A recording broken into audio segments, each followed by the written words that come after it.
ആദം നബിക്ക് പടച്ചോൻ ഈ ഭൂമിയിലെ ജീവിതത്തിൽ സുഖകരമായിട്ട് എന്താ കൊടുത്തത്? കുറേ ഫ്രണ്ട്സിനെയാണോ? അല്ല. അല്ലെങ്കിൽ കുറേ സ്വത്താണോ? കുറേ സമ്പത്താണോ? അല്ലെങ്കിൽ കുറേ സുഖാനുഭവങ്ങളാണോ? ഒന്നല്ല കൊടുത്തത്. ആരെ നൽകിയത്? ഹവ്വാ ബീവിനാണ് നൽകിയത് അല്ലേ? ഒരു ഇണയാണ് നൽകിയത്. അപ്പോൾ പടച്ചോൻക്കറിയാം നമ്മളെ ഭൂമിയിലെ ജീവിതം ഏറ്റവും മനോഹരമാവണമെങ്കിൽ നമുക്ക് ആര് വേണം?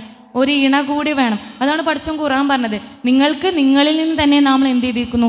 ഇണകളെ തിരഞ്ഞെടുത്ത് തന്നിരിക്കുന്നു. എന്തിനു വേണ്ടിയിട്ടാണ്? നമുക്ക് പരസ്പരം ആനന്ദിക്കാനും അല്ലെങ്കിൽ സന്തോഷത്തോടെ ജീവിക്കാനും വേണ്ടിയിട്ടാണ്. അപ്പം എൻ്റെ പ്രിയപ്പെട്ട സഹോദരിമാരോട് എനിക്ക് പറയാനുള്ളത്, നമുക്ക് മെജോറിറ്റി ആളുകൾ എന്ത് ചെയ്യുന്നില്ല, വിവാഹത്തെ എതിർക്കുന്നില്ല.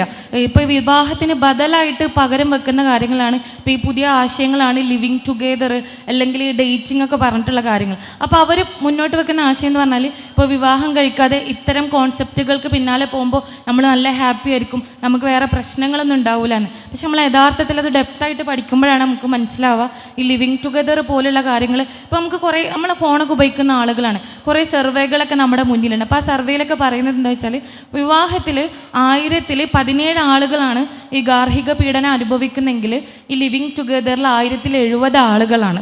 അപ്പോൾ നമുക്ക് അതിൻ്റെ ഡെപ്ത് നമുക്ക് എത്രത്തോളം ഉണ്ട് മനസ്സിലാവും. ഇപ്പോൾ വിവാഹം എന്ന് പറഞ്ഞത് പടച്ചോൻ ഈ ഭൂമിയിൽ നൽകിയിട്ടുള്ള ഏറ്റവും നല്ലൊരു ദൃഷ്ടാന്തമാണ്. 2 തലങ്ങളിൽ നിന്നുള്ള ആളുകൾ ഒരുമിച്ച് ഒരേ ദിശയിലേക്ക് പരസ്പരം സ്നേഹിച്ചും സഹകരിച്ചും മുന്നോട്ട് പോകുന്ന ആഗ്രഹങ്ങൾ.